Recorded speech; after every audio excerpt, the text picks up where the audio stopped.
Welcome to the movies, pal. Your from the neighborhood Mastercast back with you once again. Come on in. It's cold outside. I have a seat reserved just for you, my friend. Let's drape ourselves in blankets, drink some hot coffee, and discuss the immortal Christmas classic, Silent Night, Deadly Night from 1984, directed by Charles E. Sellier Jr. This is the immortal Christmas classic, to borrow the line from Scrooged. Everyone who thinks of a Christmas horror film, I think, instantly goes to Silent Night, Deadly Night, and then Black Christmas. But Silent Night, Deadly Night is the Citizen Kane of Christmas horror films, and for good reason. Silent Night, Deadly Night, of course, ran into a lot of controversy in the beginning because it was the first, killer Santa Claus movie, if I'm not mistaken. And I know it was boycotted and things like that. And of course, that just kind of added to the mystique of the picture. Now, if the movie didn't live up to its, hype, then it wouldn't really cause any hubbub. I mean, most people that boycotted it didn't see it. But this movie, if they had seen it, well, they'd be right in boycotting it in terms of its depiction of Santa Claus and what an impressionable youth, such as myself, watching it would feel if I had seen it at an early age and thinking, holy shit, this is not the Santa Claus with Dudley Moore. Where's Dudley Moore? Dudley Moore aside, our Silent Night, Deadly Night epic journey, a 5-film epic journey, which we're starting today. For the next 5 episodes, we're going to be dealing with the entire franchise, and I may throw in a surprise and do the remake, which I remember enjoying, but it's been a while. Our journey begins 1971, Christmas Eve. We're introduced to young Billy. I'm going to say he's maybe 4 years old, 5 years old. He's going to visit his infirmed grandpa who lives in some kind of rehab center, rest home kind of thing. When his parents step away, his grandpa grabs him and he says, "You know what tonight is, right, Billy? It's Christmas, and Santa comes to punish the naughty boys. Were you naughty, Billy? Were you naughty?" So, Billy ain't playing that. He was not happy with that because now his grandpa has traumatized him when it comes to Santa Claus. And wouldn't you know it, on the drive home, they get stopped by a Santa Claus who's pulled over on the side of the road. Apparently, he's having car trouble. Turns out he's a murdering convenience store robber, and he, I guess, essentially wants to steal the parents' car. The parents try to get away. He shoots them. The dad is taken out. And then Santa comes, pulls the mother out of the car, rips her top open so we can all see her boobies, and then cuts her throat. Guess who else sees all this? Billy. That's right. And his little brother Ricky's in the car. His little brother is like maybe less than a year old, so it's not as traumatizing for him. Wisely, or maybe because they couldn't think of a way out of it, the filmmakers cut 4 years later to an orphanage. Here we find Billy and Ricky living a very peaceful, almost idyllic life with other orphans. However, the head of the orphanage is a raging bitch face known as the Mother Superior, who for some reason has it out for Billy. This is a very, very well-written character study. You don't get that in horror movies. And normally I don't like backstories in my killers. I could care less about the backstories of the victims. But here, and in the case of the Black Christmas remake from 2006, I think a backstory is very much needed. The movie doesn't waste a lot of time either. It doesn't drag things out, allowing you to really get to the good stuff pretty quickly. But the orphanage years really allow us to show all the traumatic events that shape Billy. So when he makes a decision to become a killer and snap, boom, it makes sense to everybody. I love that. That's good writing, and that's something you don't see in a lot of horror movies, especially one called Silent Night, Deadly Night, right? Fast forward to 1984, and we find Billy is now a strapping young lad with tons of muscles, and I'm guessing he worked out at the orphanage. Maybe the nuns have like a gym set up for them. I'm not sure. Or maybe he gained his muscles Conan style just by doing chores around the orphanage. We don't know. Anyway, we meet Billy as this kind of tall surfer dude, and one of the nicer nuns gets him a job at Ira's Toys, which to me has one of the most depressing exteriors of any toy store ever. There he meets a co-worker that he gets a crush on, and don't worry, we see her boobies, so Inevitably, Christmas rolls around, and what happens during Christmas? Well, Santa comes to town, and this is where the meat meets the movie. Wait, what the fuck did I say? Meat meets the movie? The store had hired a Santa Claus, but he got sick, so the owner decides, hey, you know what? Maybe I'll ask that big guy, that new guy, Billy. He seems nice. Maybe Billy will play Santa. And lo and behold, Billy agrees. Of course, we cut to him already dressed as Santa, but we can tell on his face that Billy is disturbed, for lack of a better word.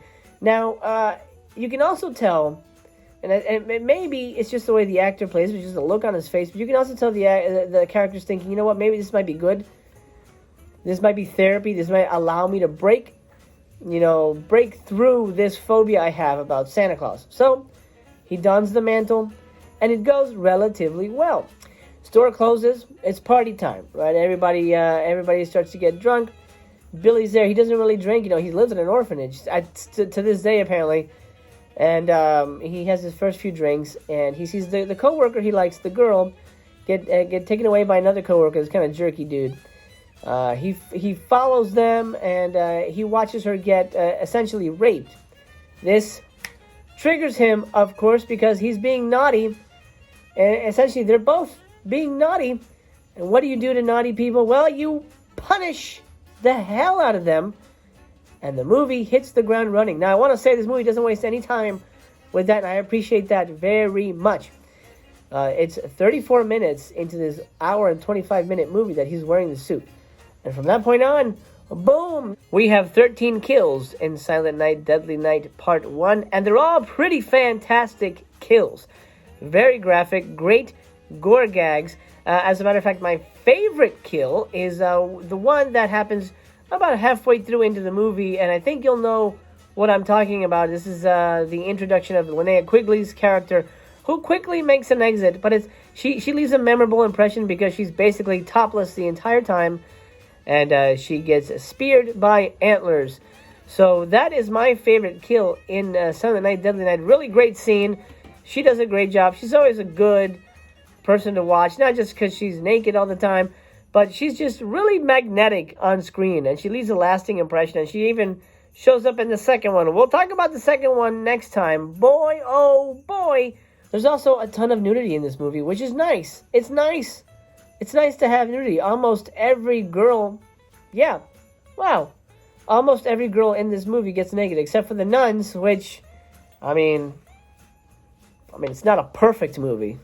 But in a way, it kind of is. And Silent Night, Deadly Night gets 5 stars. That is right, 5 stars from me.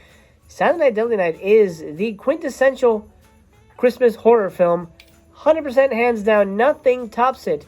Not only does it have great gore gags and nudity, but it has a compact and genuine and believable killer who actually gets character development. Wow, boom, what the hell are you talking about? Character development in a slasher movie? Yes, and it works, and it's so rewarding. And you know what? At the end of the movie, I'm going to give you spoilers. Because I'm sure we're all on the same page for this movie. But in case you haven't seen it, I'm just going to toss out that I'm going to talk spoilers because I have to talk about this in the context of the entire franchise. Just like I did with Friday the 13th. If you've seen the Friday the 13th reviews, if you've missed them, let me know. Check them out. In the context of those, I really wanted to give you the full breadth of the series in context. So in this movie, Billy essentially dies. He gets shot, right? You feel really bad for him. You sympathize with him through the whole movie. Of course, it doesn't really make sense. Why did he get to Linnea Quigley's house? Why did he pick her? Who cares? It's fine. He had to kill more people, and it was a fun scene. I let that go. But you sympathize with him the whole time, and that's rare. That is rare in these kind of movies. And I actually felt bad for him at the end when he was dying. Because you know what? This was outside of his control. It was. This was a situation that happened to him. He was traumatized. And while I don't condone the violence, if you could say, oh, okay, well, Richard Ramirez or, Ted Bundy or whatever, they were traumatized as well. Does that let them off the hook? No. Because that's real. And while I understand their trauma, they still have to pay for their crimes. So, yes, Billy still murdered innocent people, and Billy still deserved to get taken out. But you can't help sympathizing with him because, the poor kid never led a normal life. And that sucks. And that really sucks. I'm sure there's people out there who are traumatized by things and they can't lead a normal life. If that's you, by the way, if you're watching this and you feel traumatized and you feel like your life has been taken away from you, I'm sorry for you. I really am, my friend. My heart breaks for you. My heart breaks for people like Billy, and I just hope that you don't ever feel like the need to take another life, in terms of an equal exchange kind of situation, like you feel like you need to even the score. I'm sorry. I'm so sorry that your life wasn't what it should be. And I weep for you, my friend. But let's find healthier ways to deal with it, okay? Boy, that got a little heavy. So let's just take a look at some funny images here to sort of brighten the day. Look at all this stuff. Oh my God, how funny, how cute, how adorable. Yay, happy times. Woohoo! Wow, I love it. Look at this. Wow. Hey, I like that. Oh, I should also mention my favorite line is going to go to the immortal. I think you're going to guess what it is. Punish. Right? It had to be Punish. Just like you're probably going to guess what I'm going to pick for Silent Night, Deadly Night 2 as my favorite line. I'm not going to say it here. You have to watch that review. This is a classy movie, believe it or not. Despite the nudity and the violence, I consider this a very classy movie. Billy realizes the only way he can clear his conscience, the only way he can clean the slate and no longer be traumatized is to become that Santa Claus. That Santa Claus that in his mind was the one who killed his parents. And when he gets killed, the last moment of the movie, he says, it's okay, you're safe now. He's telling that to himself as much as he's telling that to Ricky, his little brother who's looking and watching him die. He's saying, it's okay, you're safe now. At that moment, Billy's trauma has broken because the Santa has finally been overcome. Because the guy who killed his parents gets away scot-free. We never see what happens to him. We never meet him again. That motherfucker gets away with murder. And Billy has to take his place and die in his place. And in a way, as much as I feel bad for Billy, it's a poetic ending because now, in his mind, he's safe. And so is his brother because the Santa is dead. Crazy, right? Tragic. But that's what makes a good, memorable horror movie. My friend, Merry Christmas, Happy Holidays.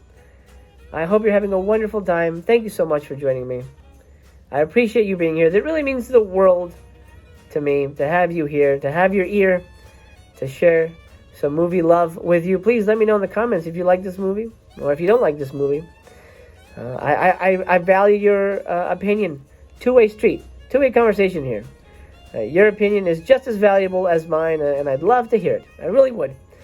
My friend, I'm going to close the theater down. Like I said, it's snowing. I don't want the projector to freeze.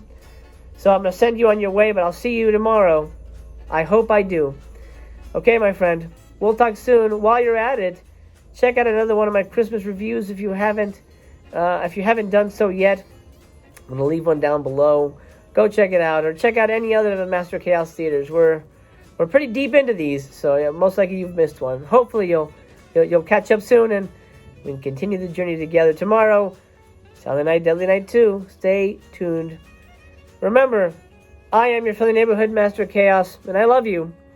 And you have been entertained.